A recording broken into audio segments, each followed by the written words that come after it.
Muy buenas noches, tengan todos ustedes. Sean bienvenidos a una emisión más de su programa CEI en Contexto. Y como cada semana, pues tenemos un tema interesante para ustedes. Y el día de hoy continuamos con la serie de el tema de impartición de justicia y en particular sobre reforma procesal penal. Este es el segundo de tres programas que estamos presentando a ustedes con dos excelentes investigadores, expertos en la materia, quienes han hecho trabajo de campo, han hecho trabajo documental para pues encontrar realmente en dónde están los puntos centrales de esta enorme problemática para la sociedad mexicana. Con nosotros están esta noche nuevamente la doctora Ana Laura Magaloni. Ana Laura Magaloni, quien es profesora investigadora del CIDE. Muchas gracias, Ana Laura, por estar aquí. Gracias a ti. Roberto Hernández, maestro Roberto Hernández, quien es profesor investigador también del CIDE, pues y que además ha producido un video muy interesante que empezamos a mostrar la semana pasada y que esta semana también estaremos comentando con el auditorio. Roberto, muchas gracias. Gracias. Pues bien,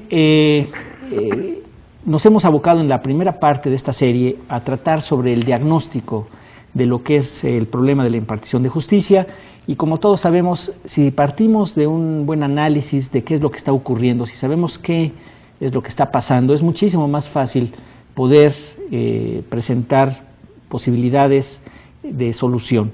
Y en este sentido, de un diagnóstico inicial que empezamos a presentar la semana pasada, en términos de personas inocentes que están en la cárcel, de la cuestión de cuotas de consignación, es decir, que los ministerios públicos tienen que estar presentando un caso, cerrar un caso cada 24 horas y ese tipo de cuestiones, pues empiezan a explicar el porqué de una alta criminalidad. Hablamos también de que hay una enorme cantidad, 46-47% de las personas que están en la cárcel del Distrito Federal son por delitos de robos de menores de 1,000 pesos, y bueno, pues esto nos empieza a dar un panorama de cuál es el problema en la impartición de justicia. Y para continuar entonces, veremos ahora otro segmento del video El Túnel, producido por Roberto Hernández, de la División de Estudios Jurídicos del Centro de Investigación y Docencia Económicas. Con ustedes, El Túnel, en esta siguiente etapa.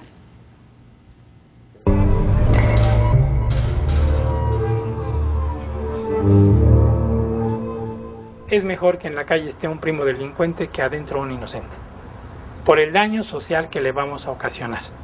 La experiencia que una persona vive al ser privada de su libertad de ingresar a un reclusorio no se la quita nunca, nunca. ¿Toda la gente que está en la cárcel es culpable?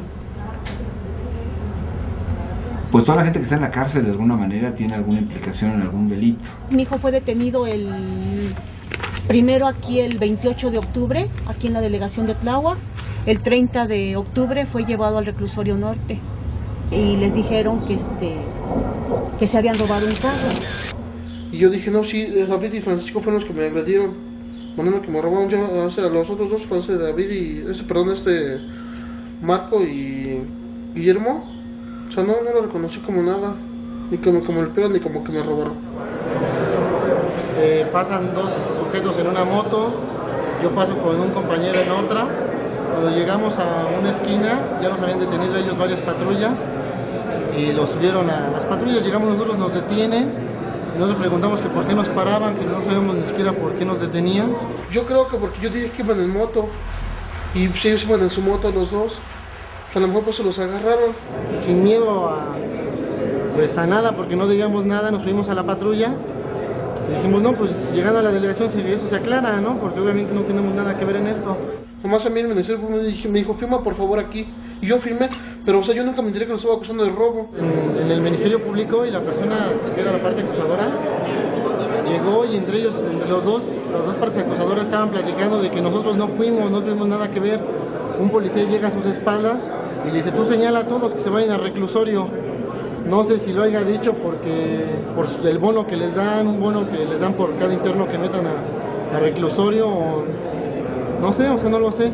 Hay un sistema de premiaciones en el gobierno que dan premios y estímulos por aprehensiones importantes que haces o por resolución de casos importantes que haces, tanto para policía preventiva como para policía judicial. Pero hay un problema. En seguridad pública, a los agentes de seguridad pública les pagan por puesta a disposición, les pagan un bono. ¿Qué es lo que sucede? que el policía, con el afán de ganarse el bono, ya pone a disposición a cualquier persona. Y a cualquier persona, tú como policía, a cualquier persona le puedes inventar un delito. ¿Y sabes qué genera eso? Que el policía, con el afán de ganarse ese premio, va y se están peleando porque, ay, es que se me quedó viendo feo, me testereó cuando iba yo pasando. Tú di que te robó tu celular y ahorita lo ponemos a disposición. Sí, de verdad, sí, ahorita lo ponemos a disposición.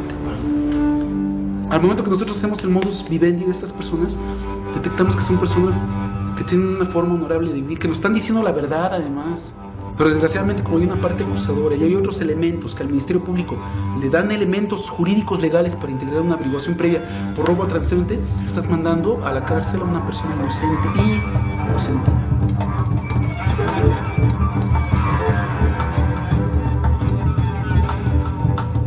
En mi vida nunca pensaba llegar a este lugar.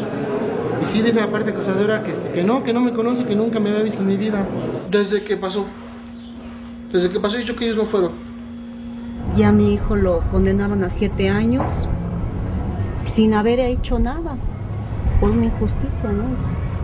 Yo creo que el sistema de justicia penal, al menos en el Distrito Federal, es buena, pero podríamos tener opción de mejorarlo y de una manera muy fuerte. Así como hablando de algunos conceptos, ya no hablo de corrupción porque creo que si la hay, ahí es mínima lo que puede llegar a haber. ¿Hay corrupción en el MC o no hay corrupción? Depende en qué turno. Pues como ustedes pueden ver, tenemos casos escalofriantes. Aquí, como nos decía Roberto la semana pasada, pues fue un programa que se grabó muy rápidamente, no tuvieron que hacer mucho esfuerzo para encontrar este tipo de casos. ¿No es así, Roberto? Así es, fue una situación de tener un acceso de 2 horas a la cárcel y que empezaron a aparecer este tipo de casos y empezar a documentarlos tan rápido como podíamos, ¿no? Y lo interesante para mí de resaltar aquí es que aparece una víctima de un delito diciendo, yo dije, desde que esto ocurrió, de este robo de auto, yo dije que no fueron las personas que aparecen detenidas, ¿no?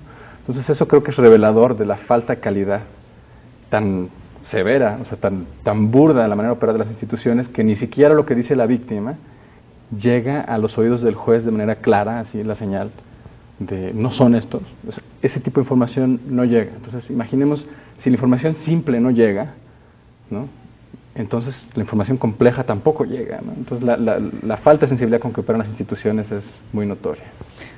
A mí lo que más me impresiona de este caso es la validación automática del juez.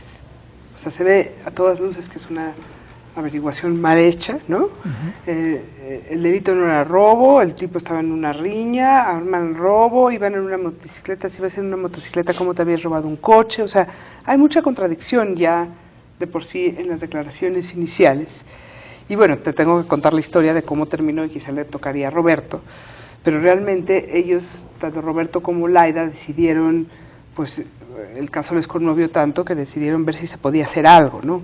Y se presentaron ante, quizá es mejor que tú cuentes la historia. Me parece que nos presentamos ante la juez de apelación, que en ese momento acababa de presentar su apelación este joven, y estaba todavía, digamos, abierto el asunto, y lo que hicimos fue decir, bueno, ¿cómo le explicamos a esta mujer lo que pasó, ¿no? O sea, para que pueda decidir con buena información.